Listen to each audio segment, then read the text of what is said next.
Hey everybody, it's Angel, and you read the title. The Illuminati got to me, and that is their creepy eye triangle, staring back at you, trying to hypnotize you and suck you into their mysterious ways. The Illuminati actually got their hands on me in my last tutorial, this one, which was also triangles.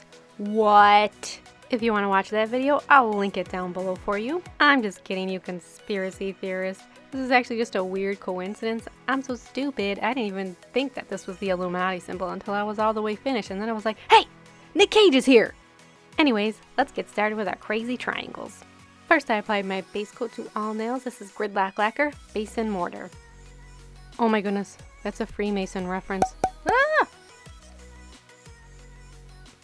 Then on all nails, I applied China Glaze white on white, and on my ring nail, I applied 2 coats. Then I applied 2 coats of China Glaze Flip Flop Fantasy, and if you don't have this polish, you need it. Everyone needs this polish in their life, even if you don't like neons. This is like the ultimate neon polish. You can get this and all the other mainstream polishes from hbbeautybar.com, and you can use my discount code TWISTAR for 15% off. I have them all linked down below. And now back to my middle and pointer nails. Since I'm going to be doing a gorgeous, if I do say so myself, gradient on these 2 nails, I applied Polypeel liquid latex to protect my skin and for easier cleanup. To apply my gradient, I just took a regular cosmetic sponge and painted on the 2 colors for my gradient. This is China Glaze Bottoms Up, my absolute favorite pink of all time, and then China Glaze Flip Flop Fantasy. And now for some gradient action. I like to use the fatter end of the sponge, just seems to work better for me. And then I like to bounce the sponge up and down onto the nail. And do you see this piece that is stuck to my nail? I ended up ripping it off. And I was like, oh no, this is a disaster. But luckily, the next coat covered it right up. Ta-da! And here is my 3rd coat. These polishes are pretty opaque, so 3 coats was good for me. Ooh, I love this color combo. It's the best. And then because I'm an idiot and I was too busy oohing and ahhing, my polish dried. And then when I went to peel off my poly peel, look at this. It left a bunch of residue. But don't worry, I have an easy way of removing that. You get these weird flaky sheets of dried polish. Before you go on with your cleanup brush, you can just take an orange stick and you can remove most of it by just gently picking away at it. Now be careful not to stab yourself, number 1, and also be careful not to get those flakes onto the nail like that. Ah! And then I freaked out. I blew it off, and then I was okay. Whoo! Close one. Now, if you watched my last tutorial, you would know that I started a new love affair with a very large cleanup brush. And that sounds really dirty. Previously, I liked a smaller one from Twinkle Tea, but I'm really digging this larger one. I have it linked down below. You can join me in my big brush cult. And on to our Illuminati stamping. All plates used in this tutorial are from the Mundo Monster Festival collection, linked down below. Okay, so I took Rika whiteout polish, scraped it, and then I picked it up with my clear jelly stamper. And now we're going to do a little reverse stamping. So this gold polish is OPI Lamb, or OPI Love Angel Music Baby. It's from some Gwen Stefani collection from like years ago, I don't remember. So basically, reverse stamping is where you color within the lines, keywords, stay within the lines, and then when you transfer this image onto your nail, the white layer will be first, so it will look like a decal. It's a really cool technique. I found using a very fine brush really seems to help with this technique. I've actually reviewed these brushes in one of my last tutorials. I'll link it down below, and I'll also link this brush set because it's really cheap. I got it on Amazon, and the brushes are super fine, so they help with fine line work like this. I wanted a lot of the gradient to show through the stamp, so I didn't cover up that much of it. I just did like every other line, and now this is kind of taking forever, so let's just speed up the rest of it. I had to flip the stamper around because it was getting way too hard to do at that angle.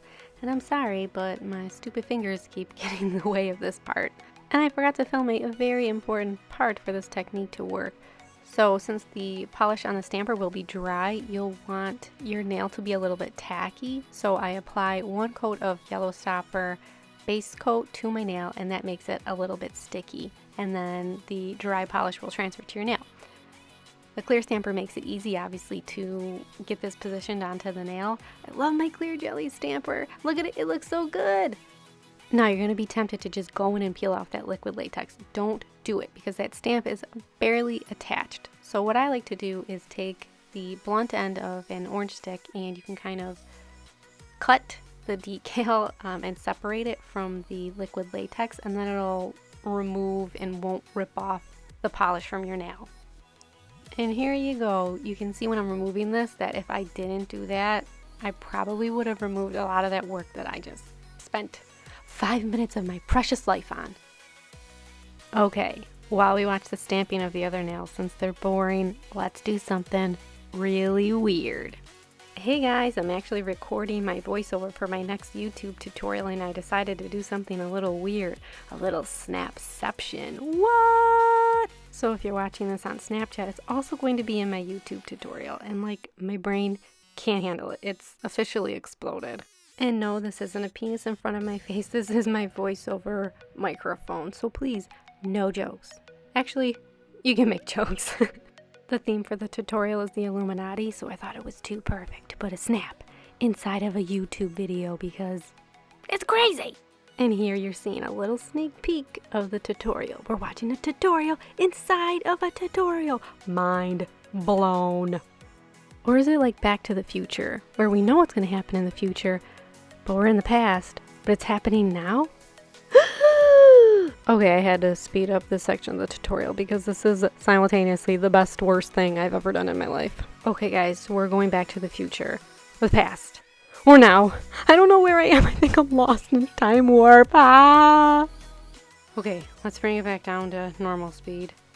All my nails are stamped, so I went in with top coat. I'm using HK Girl Quick Dry Top Coat because it is my favorite. More top coat on all the rest of the nails, and to prevent your stamping from smearing, you want to use a heavy bead of top coat and kind of float the brush gently over the nail so that it doesn't smear. And then on my gradient nail, I applied top coat and I added 2 little itty bitty gold studs. This is a 2mm domed gold stud, and then this triangle stud. Oh my god, it's like the love of my life. I say that about everything. And congratulations for making it to the end of this crazy tutorial. You survived the Illuminati, you survived Snapception, and most importantly, you survived me. I hope you enjoyed this tutorial, and I hope that you'll subscribe, because if you don't, well, the Illuminati, I mean, we all know what they do, so peer pressure, you better subscribe. If you want to see more of my crazy stamping, check out my stamping playlist. It should pop up in the upper right hand corner about now, and I'll also link it down below. So thank you guys so much for watching, and I'll see you in my next tutorial. Bye! I use these cyclone vinyls. It's really hard to avoid getting bubbles in your top coat because that brush is just going over like the different ridges, so I just accept it. I'm gonna have bubbles, but my nails look cool, so whatever, bubbles.